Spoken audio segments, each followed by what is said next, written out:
പാവനാത്മാവേ നീ വന്ന നേരം ഞാനൊരു പുത്തൻ മനുഷ്യനായി. അനുഗ്രഹിക്കപ്പെട്ട നല്ല പ്രഭാതത്തിനായി ദൈവത്തിന് സ്തോത്രം ചെയ്യുന്നു. എല്ലാവർക്കും ക്രിസ്തയേശുവിൽ സ്നേഹവന്ദനം.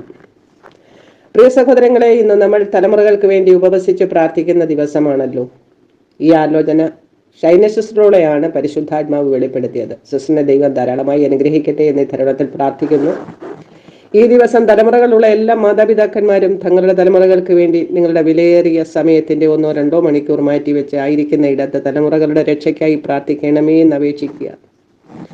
നമ്മളെല്ലാവരും എല്ലാ ദിവസവും നമ്മുടെ തലമുറകൾക്ക് വേണ്ടി പ്രാർത്ഥിക്കുന്നവരാണെങ്കിലും ഇന്ന് സഭയാം കുടുംബം ഒരുമിച്ച് തലമുറകൾക്ക് വേണ്ടി കരയുമ്പോൾ നിശ്ചയമായും സ്വർഗത്തിലെ ദൈവം കേട്ട് നമ്മുടെ തലമുറകളെ അനുഗ്രഹിക്കും.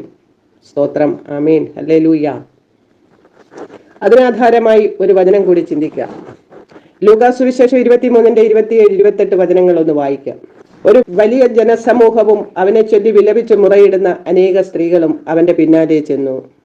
യേശു തിരിഞ്ഞവരെ നോക്കി, ജെരുശലേം പുത്രിമാരെ, നിങ്ങൾ എന്നെ ചൊല്ലി കരയേണ്ട, നിങ്ങളെയും നിങ്ങളുടെ മക്കളെയും ചൊല്ലി കരയുവിൻ. അനുഗ്രഹിക്കപ്പെട്ട നല്ല വചനത്തിനായി ഞാൻ ദൈവത്തിന് സ്തോത്രം ചെയ്യുന്നു. വചന സന്ദർഭം നിങ്ങൾക്കെല്ലാം നന്നായി അറിയാവുന്നതാണല്ലോ. ഞാൻ വിശദീകരിച്ചു തരേണ്ട ആവശ്യമില്ലെങ്കിലും പരിശുദ്ധാത്മാവ് എനിക്ക് തരുന്ന അളവിൽ പങ്കുവയ്ക്കാം. നമ്മുടെ ഓരോരുത്തരുടെയും പാപങ്ങൾക്ക് വേണ്ടി യേശു കർത്താവ് ഗെത്സമനയിൽ നിന്ന് ഗൊൽഗോഥയിലേക്കുള്ള ഭാരം നിറഞ്ഞ കുരിശും വഹിച്ചുകൊണ്ടുള്ള യാത്രയാണ്. അതിനിടയിലാണ് വലിയ ജനസമൂഹവും യേശുവിനെ ചൊല്ലി കരഞ്ഞു മുറയിടുന്ന സ്ത്രീ ജനങ്ങളെയും നോക്കിക്കൊണ്ട് യേശു കർത്താവ് തന്നെ പറയുകയാണ്, ജെരുശലേം പുത്രിമാരെ, നിങ്ങൾ എന്നെ ചൊല്ലി കരയേണ്ട, നിങ്ങളെയും നിങ്ങളുടെ തലമുറകളെയും ചൊല്ലി കരയുവിനെന്ന്. നമ്മുടെ യേശു കർത്താവ് ആരാണ്?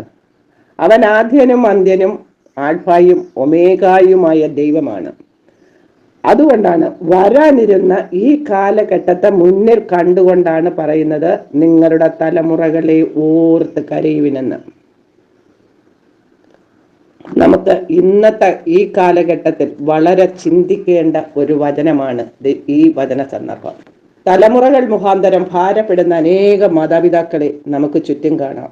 ലഹരിയുടെ കുത്തൊഴുക്കിൽ പെട്ടുകിടക്കുന്ന തലമുറകൾ, ലോകത്തിന്റെ വഴികളിൽ സഞ്ചരിക്കുന്ന തലമുറകൾ, പ്രണയക്കുരുക്കിൽപ്പെട്ട് തെറ്റി ഉഴലുന്ന തലമുറകൾ, ഇങ്ങനെ പല വിധത്തിലും പാപത്തിന്റെ മ്ലേച്ഛതയിൽ പെട്ടുകൊണ്ടിരിക്കുന്ന ഒരു കാലത്തിൽ നമ്മുടെ തലമുറകളെ ഓർത്ത് പ്രാർത്ഥിക്കേണ്ടത് വളരെ വിലപ്പെട്ട ഒരു കാര്യമാണ്. സ്തോത്രം. പച്ചവെള്ളം പോലെ പാപത്തെ വലിച്ചു കുടിച്ചു പാപത്തിന്റെ കുത്തൊഴുക്കിൽപ്പെട്ട് നശിച്ചു കൊണ്ടിരിക്കുന്ന തലമുറകൾക്ക് വേണ്ടി പ്രാർത്ഥനയല്ലാതെ വേറെ യാതൊരു വഴികളുമില്ല സഹോദരങ്ങളെ. അതുകൊണ്ട് നമുക്ക് നമ്മുടെ തലമുറകളെ ഓർത്ത് പ്രാർത്ഥിക്കാം, അവർക്ക് വേണ്ടി കരയാം. ഇതൊരു മാതാവിന് മാത്രമുള്ളതല്ല, എല്ലാ പിതാക്കന്മാരും ഈ പ്രാർത്ഥനയുടെ ഭാഗമാകണം എന്ന് ഒരിക്കൽ കൂടെ ഒന്ന് ഓർമ്മിപ്പിക്കുന്നു. സ്തോത്രം. ഒരു പക്ഷേ നമ്മളൊക്കെ വിചാരിക്കും, എൻ്റെ മക്കളൊക്കെ രക്ഷിക്കപ്പെട്ട് നല്ലവരാണ്, നല്ല സ്വഭാവമുള്ളവരാണ് എന്നൊക്കെ. പൊതുവെ നോക്കിയാൽ അത് ശരിയുമാണ്. നമ്മുടെ തലമുറകളൊന്നും പ്രത്യക്ഷത്തിൽ പ്രശ്നക്കാരല്ലെങ്കിലും ഓർക്കുക, അനേക ഭക്തരായവരും ശക്തരായവരും വീണുപോയ ഒരു മണ്ണിലാണ് നാമും നമ്മുടെ തലമുറകളും നിൽക്കുന്നത്. സ്തോത്രം. പാപം നിറഞ്ഞ ലോകത്തിൽ പാപികളുടെ ഇടയിൽ പാപ സാഹചര്യങ്ങൾക്ക് നടുവിലാണ് തലമുറകളായിരിക്കുന്നത് എന്നുള്ളത് നാം ഓരോരുത്തരും മറന്നു പോകരുത്. ഹല്ലേലൂയ.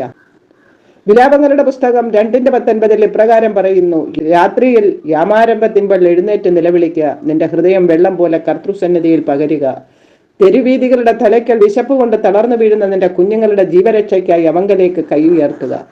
സ്തോത്രം. അതേ സഹോദരങ്ങളെ, ഈ വചനം എൻ്റെ സാക്ഷ്യമാണ്. യാമാരംഭത്തിൽ ഒരുക്കിയ കണ്ണുനീരിന്റെ മറുപടിയാ തലമുറകൾ ദൈവത്തിന്റെ സഭയിൽ ഇരിക്കുന്നത്. സ്തോത്രം. സഹോദരങ്ങളെ, തലമുറകൾ വീണിട്ടല്ല, വീണ് പോകാതിരിക്കാൻ തലമുറകളെ ദൈവത്തിന്റെ കരങ്ങളിൽ കൊടുക്കാം. ദൈവം തന്നെ അവരുടെ സൂക്ഷിപ്പുകാരാകട്ടെ. നമ്മുടെ തലമുറകളും അവരിലൂടെ പുറത്തു വരുന്നതും വരാനിരിക്കുന്നതുമായ എല്ലാ തലമുറകളും കർത്താവിൽ അനുഗ്രഹിക്കപ്പെടട്ടെ. അതിനായി നമുക്ക് ഒരുമിച്ച് കൈകോർത്ത് പ്രാർത്ഥിക്കാം. ദൈവം അതിനായി നമ്മെ ഓരോരുത്തരെയും സഹായിക്കട്ടെ. പ്രിയ തലമുറകളെ, നിങ്ങളോടുള്ള ദൈവത്തിന്റെ ആലോചന വൃഥാവാക്കരുത്. എഫേസ്യ ലേഖനത്തിലൂടെ പൗലോസ്ലീഹ ഇപ്രകാരം പറയുകയാണ്, മക്കളെ, നിങ്ങളുടെ അമ്മയപ്പന്മാരെ കർത്താവിൽ അനുസരിപ്പിൻ, ഇത് ന്യായമല്ലോ. നിനക്ക് നന്മയുണ്ടാകുവാനും നീ ഭൂമിയിൽ ദീർഘായുസോടിരിപ്പാനും നിന്റെ അപ്പനെയും അമ്മയെയും ബഹുമാനിക്കുക എന്നത് വാഗ്ദത്തത്തോടുകൂടി ആദ്യ കൽപ്പനയാകുന്നു. അതേ കുഞ്ഞുങ്ങളെ, ഈ വചനം വായിച്ച് ഗ്രഹിക്കുക മാത്രമല്ല, അത് നിങ്ങളുടെ പ്രായോഗിക ജീവിതത്തിൽ പ്രാവർത്തിക്കുവാനും ദൈവം സഹായിക്കട്ടെ എന്ന് പ്രാർത്ഥിക്കുന്നു.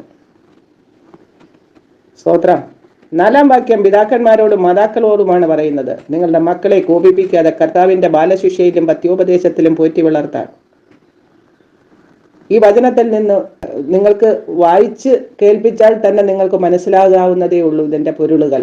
അതുകൊണ്ട് എനിക്ക് അതിൽ നിന്ന് കൂടുതൽ ഒന്നും പറയാനില്ല. എല്ലാ പിതാക്കന്മാരും മാതാക്കന്മാരും തൻ്റെ കുഞ്ഞുങ്ങളെ ബാലശിക്ഷയിലും പത്യോപദേശത്തിലും പോറ്റി വളർത്താൻ അവർക്ക് ദൈവത്തിന്റെ ജ്ഞാനവും പരിജ്ഞാനവും പകർന്നു തരട്ടെ എന്ന് പ്രാർത്ഥിക്കുന്നു. വചനം കേട്ട് തന്നെ ചതിക്കാതെ അത് പ്രവർത്തിക്കുന്നവരാകുവാൻ ദൈവം എല്ലാവർക്കും കൃപ തരാൻ പ്രാർത്ഥിക്കുന്നു. അല്പസമയം നമുക്ക് തലമുറകൾക്കായി പ്രാർത്ഥിക്കാം. പരിശുദ്ധനായ ദൈവമേ, സ്വർഗീയ നല്ല പിതാവേ, ഞങ്ങളുടെ തലമുറകളെയെല്ലാം ദൈവകരങ്ങളിൽ ഏൽപ്പിക്കുന്നപ്പാ, അവിടുത്തെ അനുഗ്രഹവും സഹായവും കൂടെ ഇരിക്കണമേ. ദീർഘായുസ്സും ആരോഗ്യവും എല്ലാ തലമുറകൾക്കും കൊടുക്കണമേ. എല്ലാ കാര്യങ്ങളിലും ദൈവത്തോട് ആലോചന ചോദിച്ച് പ്രവർത്തിക്കാനുള്ള കൃപ ഞങ്ങളുടെ തലമുറകളുടെ മേൽ പകരയണമേ. മാതാപിതാക്കളെ അനുസരിക്കുന്ന തലമുറകളാക്കണമേ. വിദ്യാഭ്യാസ മണ്ഡലത്തിൽ അനുഗ്രഹിക്കണമേ. ജോലി മണ്ഡലത്തിൽ അനുഗ്രഹിക്കണമേ. കുടുംബ ജീവിതത്തിൽ ഞങ്ങളുടെ തലമുറകളെ അനുഗ്രഹിക്കണമേ. കർത്താവേ, അങ്ങേ ദിവ്യ സ്വഭാവത്തിന് കൂട്ടാളികളായി ജീവിക്കാൻ ഞങ്ങളെ തലമുറകളെ അനുഗ്രഹിക്കണമേ എന്ന് പ്രാർത്ഥിക്കുക. കർത്താവേ, ദൈവത്തിന് പ്രയോജനമുള്ള തലമുറകളാക്കണം. കർത്താവേ, തലമുറകളെല്ലാം കർത്താവിൽ പ്രസിദ്ധരായി വളരുവാൻ സഹായിക്കണമേ എന്ന് പ്രാർത്ഥിക്കുന്നു. കർത്താവേ, കണ്ണുനീരോടെ ഞങ്ങൾ ഒരുമനപ്പെട്ട് പ്രാർത്ഥിച്ച് കർത്താവേ ദൈവ തിരുമുൻപിൽ സമർപ്പിക്കുന്ന ഈ പ്രാർത്ഥന ഞങ്ങളുടെ തലമുറകളെ എല്ലാം അനുഗ്രഹിച്ച് കർത്താവെ വഴി നടത്തണമേ എന്ന് പ്രാർത്ഥിക്കുക. കർത്താവെ, ദുശാഠ്യവും മത്സരവുമുള്ള തലമുറകൾക്ക് നടുവിൽ അനന്യരും പരമാർത്ഥികളുമായി ജീവിക്കാൻ ഞങ്ങളുടെ തലമുറകളെ സഹായിക്കണമേ എന്ന് പ്രാർത്ഥിക്കുന്നു. കർത്താവെ, നിന്റെ മക്കളെല്ലാവരും യഹോവയാൽ പഠിപ്പിക്കപ്പെട്ടവരും നിന്റെ മക്കളുടെ സമാധാനം വലുതുമായിരിക്കുമെന്ന് അരുളി ചെയ്ത കർത്താവെ, ഞങ്ങളുടെ തലമുറകളെ ആ ദിവ്യകരങ്ങളിൽ ഏൽപ്പിക്കുന്നു. കർത്താവെ, ഞങ്ങളുടെ തലമുറകൾ ദൈവത്താൽ പഠിപ്പിക്കപ്പെട്ടവരാകുവാൻ, കർത്താവെ ദൈവഭക്തിയിലും ഭയത്തിലും വളർന്നു വരുവാൻ കർത്താവെ ദൈവമേ അവിടുന്ന് സഹായിക്കണമേ എന്ന് പ്രാർത്ഥിക്കുക. കർത്താവെ,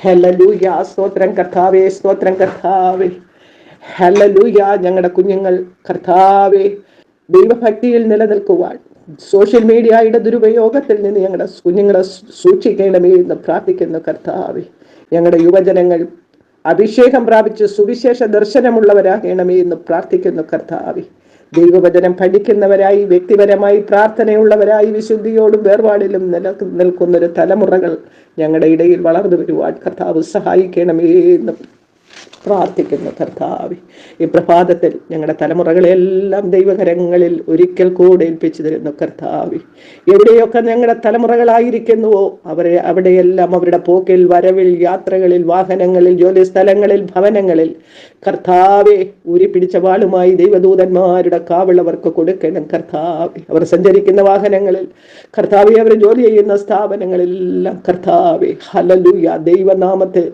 പ്രതി അവർ അനുഗ്രഹിക്കപ്പെട്ടവരായി തീരുവാൻ സഹായിക്കണമേ എന്ന് പ്രാർത്ഥിക്കുന്നു. കർത്താവെ, ഹല്ലേലൂയ, സ്തോത്രം സ്തോത്രം സ്തോത്രം സ്തോത്രം. അടുത്ത സമയം ദൈവജനവുമായി കർത്താവെ ഹല്ലേലൂയ വചനം ഷെയർ ചെയ്യാൻ തന്ന കൃപയ്ക്കായി സ്തോത്രം. ഹല്ലേലൂയ, സ്തോത്രം സ്തോത്രം സ്തോത്രം. സമസ്ത വിഷയവും യേശുവിന്റെ നാമത്തിൽ തന്നെ. ആമേൻ, ആമേൻ, ആമേൻ, ആമേൻ, ആമേൻ.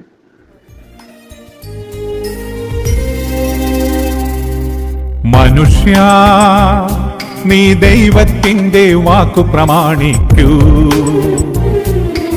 അവൻ നിന്നെ ഉന്നതനാക്കും. മനുഷ്യ, നീ ദൈവത്തിന്റെ വാക്കു പ്രമാണിക്കൂ, അവൻ നിന്നെ ഉന്നതനാക്കും. അവൻ കരുണാമയൻ, ബലവാനവൻ, സർവ പ്രപഞ്ചത്തിൻ നാഥനല്ലോ. അവൻ ത്രിയേക ദൈവമല്ലോ. അവൻ കരുണാമയൻ, ബലവാനവൻ, സർവ പ്രപഞ്ചത്തിൻ നാഥനല്ലോ. അവൻ ത്രിയേക ദൈവമല്ലോ.